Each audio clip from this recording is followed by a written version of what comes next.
It's your boy Ty back here with another video, and in this video today, guys, we're going to be taking a deep dive into each and every event that shaped Season 7 into a game-changing kind of trajectory, just a whole shift in the MyTEAM mode in general, from Season 5, Season 6 being one of the worst couple of seasons of all time to Season 7 arguably being one of the best. Is it perfect? No, and I'll talk about that at the end of the video, what they can still do to improve upon it. But it is a massive step in the right direction. Now, before we dive any further into that, if you are new to the channel, man, make sure to smash that subscribe button as we are on our road to 120,000 subscribers. So before we take a look at Season 7, we've got to go back to Season 6, okay? In which Season 6, yes, we saw the playoff evos, but there wasn't really any challenges for free evos. I mean, the RNG rewards were okay, I guess, but nothing. I mean, Alonzo Mourning, Gilbert, they were okay. But we basically saw packs on packs on Tuesdays, packs on Fridays, and obviously we saw a minute bowl. That's what we saw. That's basically what Season 6 was an all money spent type of season for a minute bowl. Like, it just really wasn't anything special. Like, I guess in Season 5, yes, I guess, you know, we saw the Glenn Rice, but even with that, I felt like it left a lot to be desired both seasons. They just, you know, to me, the takeover events were fine. Like, the Bracket Busters events were cool, but that was basically all we got in Season 5. And then again, in Season 6, we got nothing. Then we went to the dev blog, okay? We went to the dev blog where after odds were horrible, after we saw super packs every Tuesday, like we saw the blog, okay?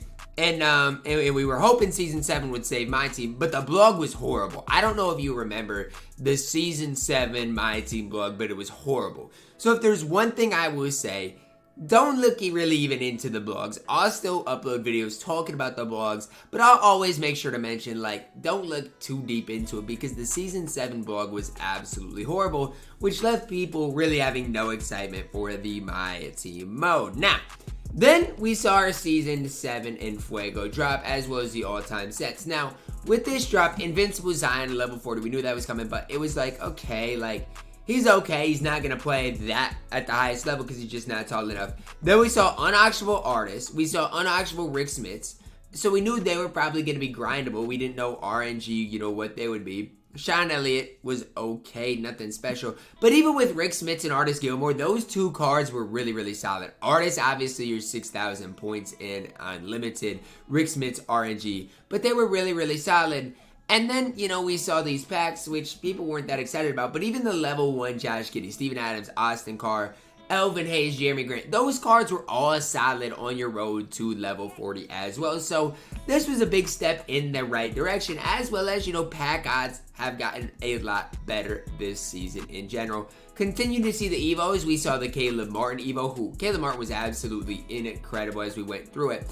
And then we saw the Melo Locker Code. So we saw that Friday drop, and then on that Monday, I believe, is when we saw the Melo Locker Code, which basically gave us a free Dark Matter Carmelo Anthony, which was just absolutely crazy. Okay, it was absolutely crazy. You could add a free Dark Matter to your squad. Then that night, I think we got a free locker code from the playoffs that evoed to a Galaxy Open, or maybe it was just a random one. I think people got D'Lo. I got Aaron Gordon, who eventually evoed to a Dark Matter. So I basically got Melo, free Dark Matter, and Aaron Gordon in the same day, 2 free Dark Matters. But that was just in a locker code. So got 2 locker codes that basically gave you two pretty solid options, to be completely honest with you. And then again, I got Aaron Gordon out of my locker code, and then he ended up having that evo, which was kind of cool. Dynamic duos continued on, nothing really special there. But then the whole Rush set came out, and has the Rush set been great? Has it been executed perfectly? I don't necessarily know. I feel like people are kind of just, man, the Rush set is what it is. I mean, it's nothing really crazy though. It does give people the opportunity to get a free Dark Matter to add to their squad. The problem is none of these cards are that great. Like, cards on the auction house for 3,000 MT are better than most of these cards, and so that's kind of the big problem with the Rush set, but it is kind of a cool concept. I don't necessarily love it, but again, free, basically random Dark Matter every week for about a 30-20 minute grind. which is not bad at all. Again, we saw that's been kind of the trajectory of the Tuesday drop all along, as well as we've seen kind of some crazy super packs. Do I love super packs? No, but at least we're getting new cards alongside them. I think that is important to have, but that's, you know, what we have been seeing every Tuesday, obviously, as we have been going through things. And then we get to the Friday, in which we see 3 absolutely incredibly good dark matters that you can grind for. This Earl Lloyd came out and was basically as good as the dark matter Vince Carter. Chuck Cooper, good in his own right. And then you want to talk about Nat Clifton. If you want to run a guy in triple threat online, this card is absolutely elite. We saw 3 elite pioneers of the game cards that you could get for a 5-minute grind. Absolutely incredible content for free, as well as the Splash Zone set, 3 new Invincibles. And the best part about it is this was our first week where you could get a guaranteed Invincible for $45. Now, you guys might not love that, might not think that's crazy, but imagine if we got that every week, right? Imagine in season, let's just go back to season 4. Imagine if you could get Galaxy Opal Yao for $50. A Yao that is still a top 10 player in my team. Right? I mean, you don't have to get them every week, but imagine if that was an option all the time. I would love that. Imagine if, you know, in season 6 or, season 6, if you could get a Luka Doncic for free. People would be doing that all along. And so that people do like that, and that is absolutely incredible. I mean, pack odds again got better. As far as budget cards, there's some decent ones in there. But the big hype behind it is we got 3 really, really solid dark matters. And I think this was the weekend, maybe it wasn't, I think this was the weekend when we did see the players in token markets as well, or maybe it wasn't, but I think that is when we saw the players in the token market. Maybe it was a week later, I'm not exactly sure on that. Got the duos again, continued again. Duos haven't really been that good, but then we got the leak, right, for the spotlight grind, in which basically my team said, I scrolled to it, they basically said that we were gonna get basically a player every day for the entirety of the month. It says, get ready for a month-long event coming to my team. Also, all-time Spotlight Challenger sets will be dropping every day in June, and the event grand prize coming June 30th. And so every single day we've got a basically free dark matter that takes about 45 minutes to grind for, as well as we've got incredible free peak diamond coaches too, you know, free peak diamond 7 seconds, pace and space coaches, so you don't have to no longer spend on a coach as well. Again, all-time spotlights, all-time takeover, or all-time rush, or it's been really solid in general. Obviously got the choice pack again that you could spend money on. You could, and then we just saw an all dark matter set, no Galaxy Opals. But my whole thing is, we followed that up with then proceeding to get another locker code. The premier packs were kind of cool. Another locker code basically that gave you a Jokic or a Jimmy or another dark matter. You could get like a Caleb Martin from, I do believe, from this, but a guaranteed basically guy that evos to a dark matter, which was absolutely elite. I chose Jimmy for my no money spent, which is incredible because I could get Jimmy. Now I can get the Jokic that just came out the other day, which just absolutely incredible. And then, you know, that's just kind of how it's been recently. A dark matter every single day. Again, I love what they did with the evos for the Denver Nuggets. It was absolutely elite. You basically get an invincible Jokic out of a locker code. Obviously, you have to do the evoing, but out of the locker code, as well as you get Conchar, KCP, whoever else you want to choose.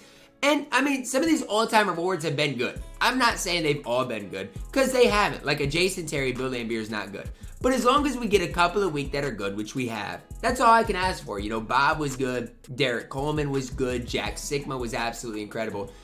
And so, I mean, if you don't want to grind for every single one of them and lock them in, that's okay. If you want to get Sigma, Bob Nedelecki, you know, even Drew Holiday, I personally like. You can pick and choose exactly what you personally do. And I think that is a massive W for the My Team mode as well. So this season compared to seasons past, it's not even close, not even comparable. And I didn't even mention this. Yes, we got a free Glorious pack. Now, was MJ or Kobe actually pullable from this pack? I highly doubt it. But if you logged on both current gen and next gen, you got basically 2 free packs to add to your collection, which again is just absolutely ridiculous. And in months past, not something that we saw. That was obviously the locker code for a free dark matter. Just absolutely incredible content all the way around.